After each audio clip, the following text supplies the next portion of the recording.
Welcome to my YouTube channel. मैं आपका Anoop sir आपके साथ फिर से। आज हम केमिस्ट्री की नई वीडियो के साथ हैं और हमने लास्ट टाइम पे जो है कंसंट्रेशन टर्म के दो पद देखे थे, एक मोलरता देखा था और एक मोललता देखा था। आज उससे जुड़े न्यूमेरिकल देखेंगे। आज हम मोलरता, आपको पता है सेकंड चैप्टर से न्यूमेरिकल आते हैं, ठीक ना। हम बात कर रहे थे एमपी बोर्ड 2022 में इंपॉर्टेंट क्वेश्चंस की। मोलरता से हमारे में जो है व्यंजक भी आते हैं। तो मोलरता में हमने बताया था कि मोलरता को हम कैपिटल एम से प्रदर्शित करते हैं। हमने बताया था कि मोलरता में जो है हम किसी विलयन के 1 लीटर आयतन में उपस्थित विलय के मोलों की संख्या पता करते हैं, ठीक है। मोलरता का जो सूत्र होता था वो N upon V in litre होता था। N माने विलय के मोलों की संख्या और V माने विलयन का आयतन होता था, ठीक है। तो ये बात आपको ऑलरेडी पहले से पता है। और N जब विलय के मोलों की संख्या है तो N मतलब भार बटे अणु भार है और भी विलयन का आयतन है लीटर में, ठीक है। पूरे विलयन के अंदर विलय की मात्रा कितनी है यह मोलरता में ज्ञात करते हैं। तो देखिए, हम एक प्रश्न पे विचार करने जा रहे हैं कि 40 ग्राम NaOH 40 ग्राम NaOH, ठीक, 250 ml विलयन में घुला है। यह हमारा प्रश्न है। 40 ग्राम NaOH 250 ml विलयन में घुला है। मोलरता ज्ञात कीजिए।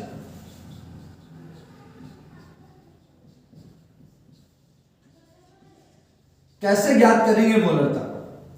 आप सभी को मोलरता का सूत्र पता है, N अपॉन V होता है। और विलयन का आयतन हमको लीटर में लेना है। यदि मिलीलीटर में दिया तो लीटर में बदल लेना है, ठीक है ना। तो ये विलय के मोलों की संख्या। तो यहां पर हमारा जो है 40 ग्राम NaOH दिया है, मतलब ग्राम में दिया है, मतलब उसका क्या दिया हुआ है, भार दिया हुआ है। 40 ग्राम भार दिया है। हमको अणु भार चाहिए, तो NaOH का अणु भार कैसे निकालेंगे? परमाणु भार पता होना चाहिए। बोलेंगे किस किस का? मैं बता रहा हूं, जिसको उसको याद करते चलिए, उससे एक्स्ट्रा एक भी नहीं आएगा। तो सोडियम का अणु भार होता है 23, परमाणु क्रमांक 11, परंतु परमाणु भार 23 होता है। परमाणु भार 23 होता है। ऑक्सीजन का परमाणु भार 16 और हाइड्रोजन का परमाणु भार 1। परमाणु क्रमांक 1, परमाणु भार 1, परमाणु क्रमांक 8, परमाणु भार 16, परमाणु क्रमांक 11, परमाणु भार 23। हमको तो यहाँ पे परमाणु क्रमांक नहीं, परमाणु भार याद करना है। अब हम NaOH का निकाल रहे हैं परमाणु भार।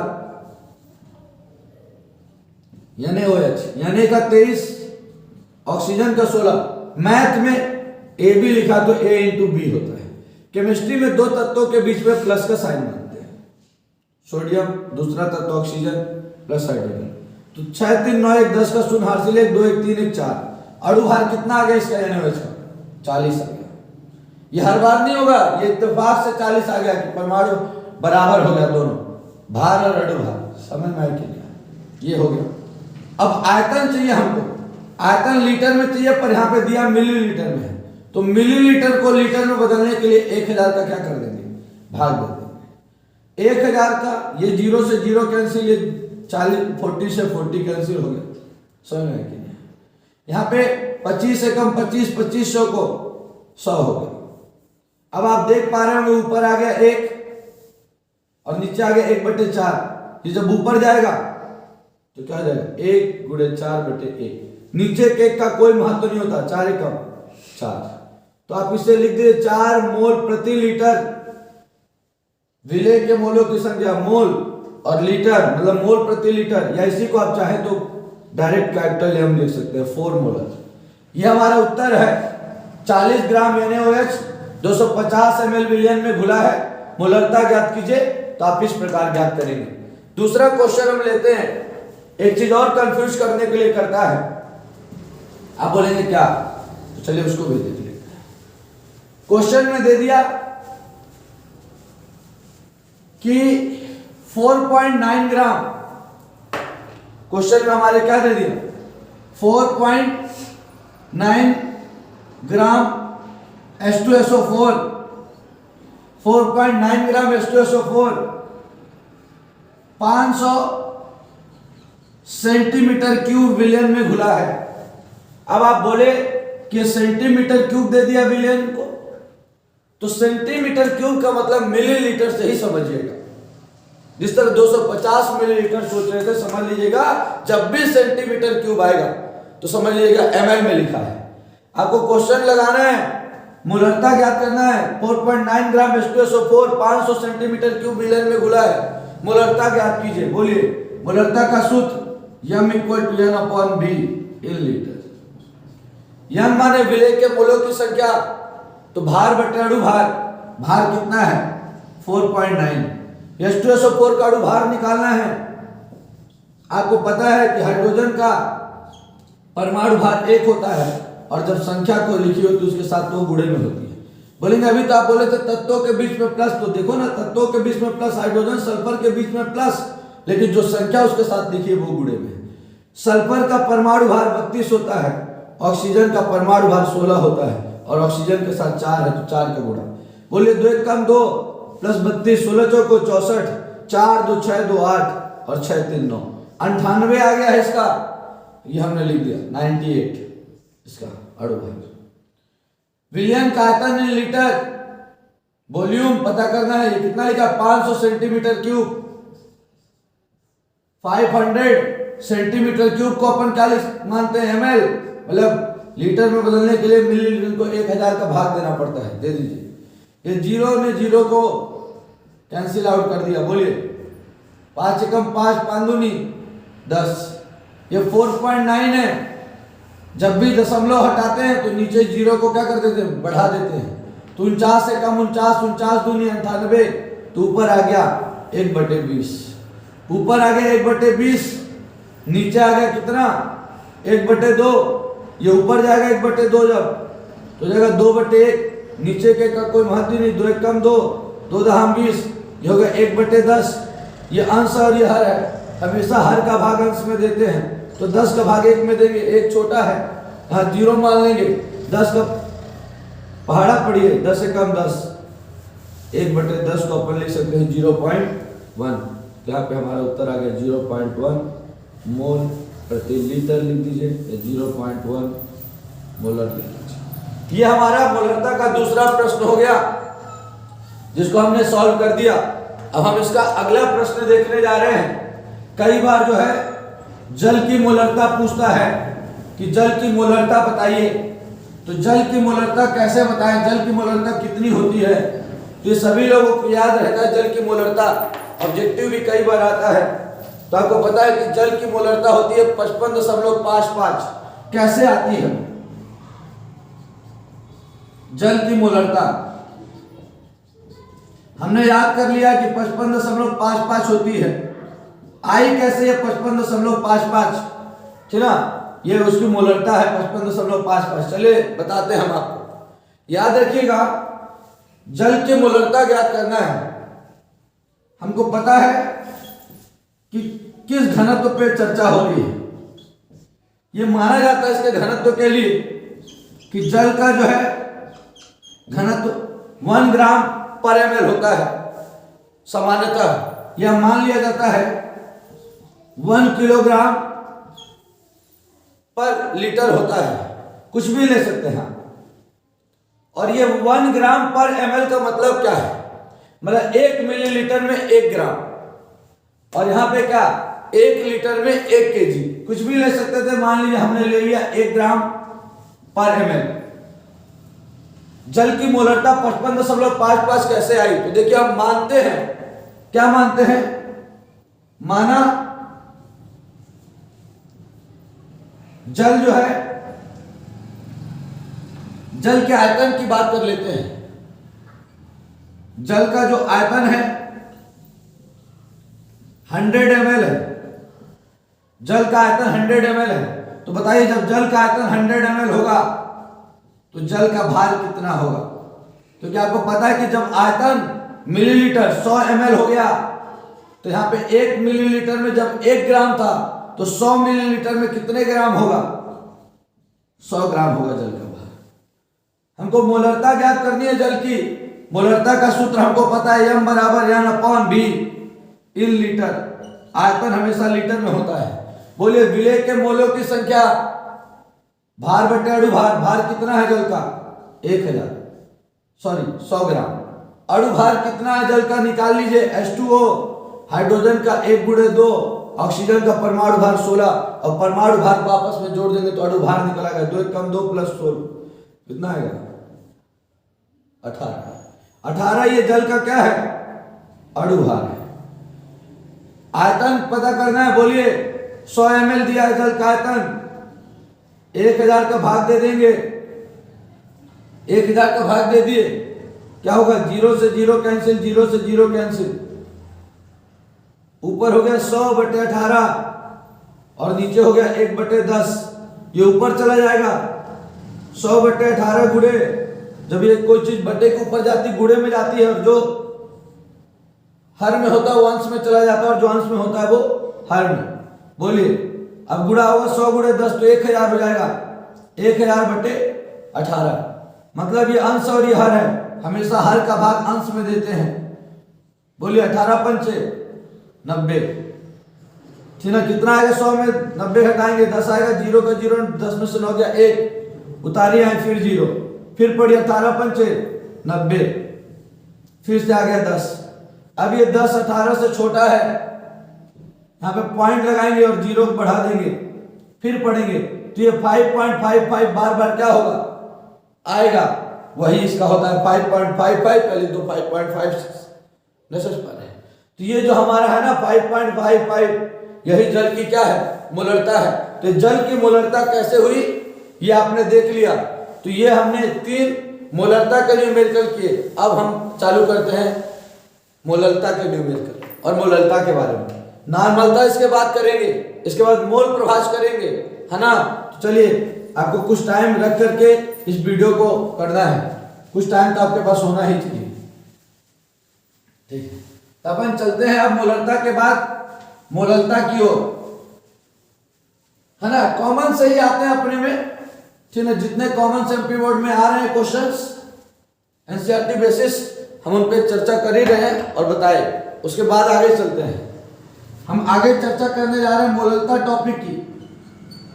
मोलरता, ठीक है, इंक थोड़ा सा करेंगे। मोलरता, तो जो मोलरता है इसको हम स्मॉल m से प्रदर्शित करते हैं। मोलरता तो हमको पता था कि जब किसी विलयन के 1 लीटर आयतन में उपस्थित विलेय के मोलों की संख्या, 1 लीटर पूरे विलयन में विलेय के वो मोलों की संख्या कितनी है। समझ में आया कि नहीं? अभी हम इसमें देखते हैं मोलरता में 1 केजी विलायक में विलेय के मोलों की संख्या। 1 केजी विलायक में विलेय के मोलों की संख्या इसमें देखते हैं। विलेय के मोलों की संख्या इसमें भी देखते, उसमें भी देखते थे, लेकिन उसमें 1 लीटर आयतन में और इसमें 1 केजी विलायक में, और उसमें पूरे बिलियन में देखते थे। तो चलिए आइए मोलरता का सूत्र देखते हैं। मोलरता स्मॉल m बराबर क्या होता है? विलेय के मोलों की संख्या बटे पूरे विलयन का, विलायक का भार। और विलायक के भार को किससे? कैपिटल W से। किसमें चाहिए? इन केजी में चाहिए, किलोग्राम में चाहिए। और विलेय के मोलों की संख्या भार बटे अणु भार, इसीलिए हमने W को स्मॉल और यहाँ W को क्या कर दिया? कैपिटल। इन केजी चाहिए, इन किलोग्राम चाहिए। अब आप बोलेंगे चलिए क्वेश्चन पे बात करते हैं। तो देखिए आइए क्वेश्चन पे अपन बात कर लें। क्वेश्चन में दे दिया 20 ग्राम NaOH, 20 ग्राम NaOH 100 ग्राम विलयन में 100 ग्राम बिलियन में घुला है, 20 ग्राम NaOH 100 ग्राम बिलियन में घुला है। मोलरता ज्ञात कीजिए। अब मोलरता नहीं, मोलरता ज्ञात करने की बात कर रहा है, ठीक है। ये जो है मोलरता ज्ञात करने की बात कर रहा है। कैसे मोलरता ज्ञात करें? तो हमको पता है मोलरता स्मॉल m बराबर विलेय के मोलों की संख्या बटे कैपिटल W है, ये बिलियन का भार किलोग्राम में होना चाहिए। तो सबसे पहले नीचे बिलियन का भार नहीं, सॉरी विलायक का भार होना चाहिए, लेकिन यहां पर दिया तो बिलियन है ना, तो कैसे निकालें? तो 20 ग्राम NaOH 20 बटे NaOH का अणु भार, भार बटे अणु भार कितना होता है उसका 40, हमने निकाल लिया था। अब जो है 20 बटे 40 हो गया। हमको विलायक का भार चाहिए, तो बोलिए विलायक का भार, ये तो 100 ग्राम बिलियन है और विलेय 20 ग्राम है। बोलिए विलेय 20 ग्राम दिया हुआ है, विलायक का भार पता करना है। अब पूरा बिलियन भी दिया हुआ है, पूरा बिलियन कितना दिया है 100, तो 100 ग्राम बिलियन है, उसमें 20 ग्राम विलेय है, तो कितने ग्राम विलायक है? तो 100 में 20 घटा दो, 80 ग्राम, ठीक। अब ग्राम में है, लेकिन हमको चाहिए विलायक का भार किसमें? किलोग्राम में। 1000 का क्या करेंगे? भाग दे देंगे, 0 से 0 कैंसिल, 0 से 0 कैंसिल, 2 1 कम 2, और यहाँ पे क्या 2 दूनी 4। यहाँ पे भी देखिए 2 चौको 8 और 2 पंचे 10, तो ऊपर हो गया 1/2 और नीचे हो गया 4/5। जब ये ऊपर जाएगा 4/5 तो 5/4 हो जाएगा, ठीक है ना। अब ये 5 एकम 5 और 2 चौको 8, ये 5 बटे क्या हो गया 8 हो गया, समझ आए कि नहीं? अब इसको हल कर लेंगे अपन, 8 का भाग दे देंगे 5 में, 0 बढ़ा देंगे, बोलिए, और इसको सॉल्व कर लेंगे। इस प्रकार से हम क्या निकालते हैं? मोलरता निकालते हैं, ठीक है। मोलरता के बाद सॉरी यहाँ पे जो है हमने जो है गलत कर दिया, क्या गड़बड़ हो गया, 1 0 कैंसिल किया, यहाँ पे 100 तक है। कैलकुलेशन ही आपका काम है, नहीं समझ पा रहे हैं? हमको मेन वैल्यू रखना बताना था, कैलकुलेशन इतना भी नहीं बनेगा तो आप फिर है ना 5th क्लास में एडमिशन करना पड़ेगा आपको, फिर नहीं समझ पा रहे हैं। अब जो है बच्चे सब सामने बैठे हुए हैं, ठीक है। अब हम आगे देखते हैं, ये भी जब पढ़ लिए मोलरता मोलरता, अब हम पढ़ने जा रहे हैं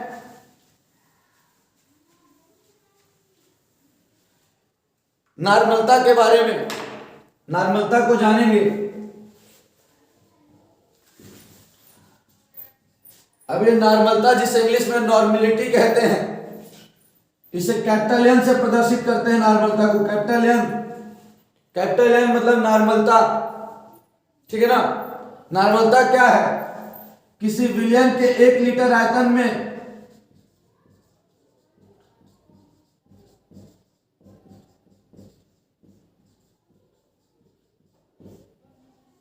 किसी विलियन के 1 लीटर आयतन में,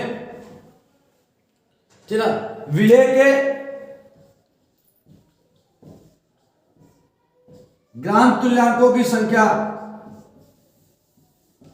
विलेय के ग्राम तुल्यांकों की संख्या कहलाती है क्या? नॉर्मलता। किसी विलियन के 1 लीटर आयतन में उपस्थित विलेय के मोलों की संख्या कहलाती है मोलरता, और किसी विलियन के 1 लीटर आयतन में उपस्थित जहां पे विलेय के मोल हैं वहां पे विलेय के ग्राम तुल्यांकों की संख्या, मोल की संख्या होता तो ये मोलरता होता, लेकिन ग्राम तुल्यांकों की संख्या तो नॉर्मलता होगा। तो बोलेगा चलिए नॉर्मलता का बताइए, तो नॉर्मलता मतलब n बराबर क्या होगा? विलेय के मोलों की संख्या बटे विलेय का ग्राम तुल्यांक की संख्या, ग्राम तुल्यांक को मान लीजिए हमने किससे प्रदर्शित कर दिया, जिस जो भी आप मानना चाहते हो ग्राम तुल्यांक को, ग्राम तुल्यांक को आपने मान लिया क्या, ई मान लिया, ग्राम तुल्यांक नहीं समझ पा रहे हैं, कुछ भी मान सकते हैं आप, इक्विवेलेंट, ठीक है। लेकिन अब हम जो हमने कहा यहां पे सूत्र के रूप में कि विलेय के ग्राम तुल्यांक, सॉरी विलेय के ग्राम तुल्यांक बटे विलयन का आयतन, नीचे तो विलयन का आयतन ही होगा भी, तो विलेय के ग्राम तुल्यांक कैसे निकालेंगे, विलेय का ग्राम तुल्यांक सूत्र होता है भार बटे तुल्यांक भार, भार बटे तुल्यांक भार ग्राम तुल्यांक का सूत्र होता है, और विलयन का आयतन मतलब बी किसमें चाहिए, इन लीटर, सही है कि नहीं। अब आ गया तुल्यांक भार कैसे निकाले, उसका भी सूत्र होता है, अभी तो हम बता रहे हैं, उसके लिए अलग से वीडियो भी बना देंगे, है ना। तुल्यांक भार निकालने के लिए सूत्र होता है अणु भार बटे एक्स, अणु भार बटे एक्स, अम्ल है तो कितने H प्लस देता है ये पता करते हैं, और क्षार है तो कितने OH माइनस देता है, और यदि लवण है तो ये देखते हैं कि उसमें आयनों की संख्या कितनी है, तो उससे तुल्यांक भार निकाल करके यहां पे रखते हैं। तो खैर क्वेश्चन पे आते हैं, क्वेश्चन है नॉर्मलता का 0.49 ग्राम H2SO4, 0.49 ग्राम H2SO4 किसमें 500 मिलीलीटर विलयन में घुला है, और बोल दिया नॉर्मलता ज्ञात कीजिए, तो नॉर्मलता ज्ञात करना है, कैपिटल N ज्ञात करना है, भार बटे तुल्यांक भार, तो भार तो दिया है 0.549, तुल्यांक भार ज्ञात करना है, तुल्यांक भार कैसे, अणु भार बटे एक्स, तो हमको पता है कि सल्फ्यूरिक अम्ल दिया है, सल्फ्यूरिक अम्ल का अणु भार कैसे, हाइड्रोजन का परमाणु भार 1 तो 1 गुणे 2, सल्फर का परमाणु भार 32, ऑक्सीजन का परमाणु भार 16 गुणे, और ये 4 लिखा तो 16 गुणे 4, 2 1 कम 2 प्लस 32, 16 चौको 64, 4 2 6 2 8, और 6 3 9, 98 आ गया। यक्स का मतलब है कितने H प्लस दे सकता है, ये 2 H प्लस दे सकता है H2, ठीक ना, तो 2 H प्लस दे सकता है, X की वैल्यू 2 हो गई, और जब 2 से 98 कट जाएगा कितना आ जाएगा 49, मतलब तुल्यांक भार हमारे पास कितना पता है हमको 49 है, तुल्यांक भार हमारे पास कितना है 49, ये हमने रख दिया 49। उसके बाद ठीक है 49 रख दिया, अब हमको विलयन का आयतन लीटर में चाहिए, लेकिन इसमें मिलीलीटर में दिया है, तो मिलीलीटर को लीटर में बदलने के लिए 1000 का भाग देते हैं, यहाँ पे 0.49 है, दशमलव के बाद 2 संख्या है, यदि दशमलव हटाते हो तो नीचे वाली संख्या में 2 जीरो बढ़ा दो, क्योंकि दशमलव के बाद 2 संख्या थी 4 और 9, अब यहाँ से 0 से 0, 0 से 0, 5 से कम 5, 5 दूनी 10, 1/2 हो गया, ऊपर 49 से कम 49 पता ही है, और 2 जीरो है तो 1/100 हो गया, और इधर कितना आ गया 1/2 आ गया, 1/100 ये ऊपर जाएगा 2, 1 हो जाएगा, 2 1 कम 2, 2 पंचे 10 और शून्यम, ठीक ना, तो जब 2 से जो कटेगा तो 50 आ जाएगा, ठीक है। अब ये आ जाएगा 1/50, ठीक है। जब 1/10 को अपन 0.1 लिख सकते हैं, 1/20 को अपन 0.2 लिख सकते हैं, ये सब बच्चे ही ऐसे ना, इतना इसलिए ऐसे समझाना पड़ता है। 1/50 तो 0.5 मोल प्रति लीटर, इसको 0.5, ये कैलकुलेशन बहुत इजी है, नहीं समझे, आपको बताना पड़ा, ये हो गया 0.5, ठीक ना, कैपिटल N लिखना भाई, मोल प्रति लीटर नहीं, हाँ मोल प्रति, मोल नहीं आवे, भार में आ गया है, कैपिटल N डायरेक्ट लिखना, 0.5 N तुल्यांक भार निकालते हैं, बोलिए बनेगा कि नहीं बनेगा। अगले टॉपिक पर चलते हैं इसके बाद, है ना, केवल महत्वपूर्ण प्रश्नों की ओर हम ध्यान दे रहे हैं, हमने नॉर्मलता का भी एक प्रश्न पढ़ा दिया, है ना। अब हम बात करने जा रहे हैं किस पर, मोल प्रभाज पर, जिसे मोल अंश या मोल भिन्न भी कहते हैं, मोल प्रभाज को ही मोल अंश या मोल भिन्न कहते हैं। तो मोल प्रभाज जिसे मोल अंश या मोल भिन्न भी कहते हैं, मोल फ्रैक्शन इंग्लिश में कहते हैं।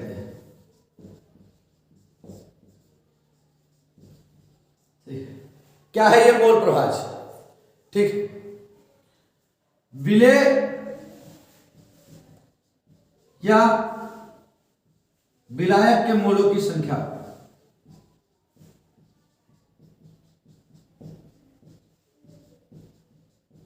तथा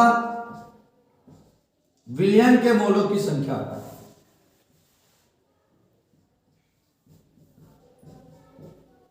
विलयन के मोलों की संख्या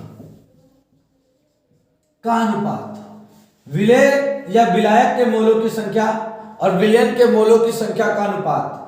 जैसे किसी ने आपसे कह दिया, इसमें अलग अलग निकालते हैं। यदि आपसे कह दिया चलो बताओ विलेय का मोल प्रभाज क्या होगा, तो जब विलेय का मोल प्रभाज बोल देगा मतलब विलेय के मोलों की संख्या की बात हो रही होगी बटे विलयन के मोलों की संख्या की।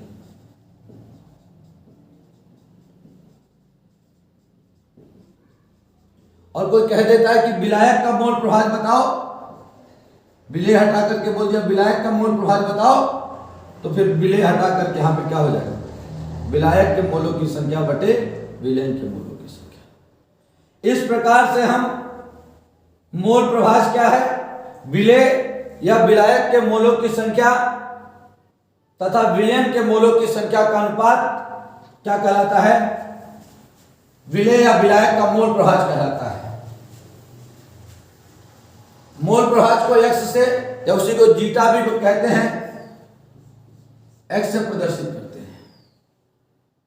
और हमेशा विलेय, मान लीजिए हमने विलेय को मान लिया b और विलायक को मान लिया a, तो विलायक का मोल प्रभाज और विलेय का मोल प्रभाज बराबर होता है किसके, 1 के बराबर होता है। ठीक है, विलायक का मोल प्रभाज प्लस विलेय का मोल प्रभाज बराबर 1 होता है।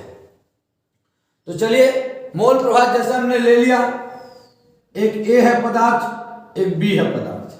ठीक है, A की मात्रा है 1 और B की मात्रा है 3। और कोई पूछ दिया कि बताओ A और B का, A का पहले पूछ दिया कि A का मोल प्रभाज क्या होगा, तो देखिए A का मोल प्रभाज क्या होगा, 1/4 होगा। क्या आप समझ पा रहे हैं इस बात को कि नहीं समझ पा रहे हैं? खुद जो इसकी मात्रा है उसके मोलों की संख्या, A के मोलों की संख्या बटे A और B के मोलों की संख्या। समझ गए ना? अब यदि कोई बोल देगा B का मोल प्रभाज बताओ, तो B का मोल प्रभाज क्या होगा, 3/4, क्योंकि 3 क्या हो गया, B के विलेय के मोलों की संख्या बटे A और B के मोलों की संख्या। अब आप बोलेंगे चलिए ठीक है करके दिखाइए, एक प्रश्न दिखाइए कोई, तो चलिए हम दिखाते हैं आपको एक प्रश्न करके। क्वेश्चन आ गया 40 ग्राम NaOH 54 ग्राम जल में घुला है, 54 ग्राम जल में घुला है। NaOH और जल की मोल प्रभाज ज्ञात कीजिए। कैसे ज्ञात करेंगे मोल प्रभाज? तो देखिए मोल प्रभाज हमको निकालना है x का, सॉरी x मतलब मोल प्रभाज NaOH का, और किसका निकालना है, H2O का। दोनों का मोल प्रभाज निकालना है। तो मानिए यदि NaOH का मोल प्रभाज निकालना है तो NaOH के मोलों की संख्या, NaOH के मोलों की संख्या और किसकी, NaOH प्लस H2O के मोलों की संख्या पता होना चाहिए। और जब H2O का निकालना है मोल प्रभाज, तो हमें ऊपर H2O के मोलों की संख्या और नीचे हमको क्या, NaOH की मोलों की संख्या प्लस H2O के मोलों की संख्या पता होना चाहिए। तो पहले हम मोलों की संख्या निकाल लेते हैं। तो बताइए मोलों की संख्या कैसे निकालते हैं? तो भार बटे अणुभार, 40 है ये, 40 ये इसका क्या है, मोलों की संख्या निकालना, तो भार बटे अणुभार। तो बोलिए इसका भार कितना दिया है, तो दिया है वही भार है 40 ग्राम, तो ये 40। इसका अणुभार पता ही हमको 40 ही होता है, 23 प्लस ऑक्सीजन का 16, हाइड्रोजन का 1, तो 40। तो 40/40 कितना आ गया? 1। मतलब NaOH के मोल कितने आ गए हैं? 1। इसका भी मोल पता करना है, तो ये क्या दिया है? भार दिया, तो भार 54 दिया है। और H2O का अणु भार कितना होता है? 18। कैसे? 1/2 प्लस ऑक्सीजन का 16 और 2 1 कम 2 प्लस 16 कितना हो गया? 18। तो 18 3 54, मतलब इसके मोलों की संख्या आ गया 3 मोल और इसके आ गया 1 मोल। तो NaOH के कितने मोल? रख दीजिए NaOH के कितने मोल? 1 मोल। NaOH के 1 मोल और जल के कितने मोल? 3 मोल। तो कितना आ गया? 1/4। ठीक है, 1/4 का मतलब 4 का भाग 1 में 2। बोलिए क्या होगा? 0 बढ़ाएंगे, यहां भी 0 रखेंगे। 4 दूनी 8, 10 में से 8 गया 2, फिर 0 बढ़ाइए, पारा पड़िए कि 20 आ जाए। 4 पंचे 20, तो कितना आ गया? 0.25। ये इसका आ गया। आप कहते हैं कि जल का निकालना है, तो H2O के मोलों की संख्या कितनी है? 3। NaOH के मोलों की संख्या 1 और H2O के मोलों की संख्या 3, तो 3/3 1 4। अब 4 का भाग दीजिए 3 में, बोलिए क्या होगा? छोटा है 0. 4 6 24, 4 7 28, 10 में से 8 गया 2, 2 में से 2 गया 0, अब ये 0, 2 पंचे 10, कितना आ गया? 0.75।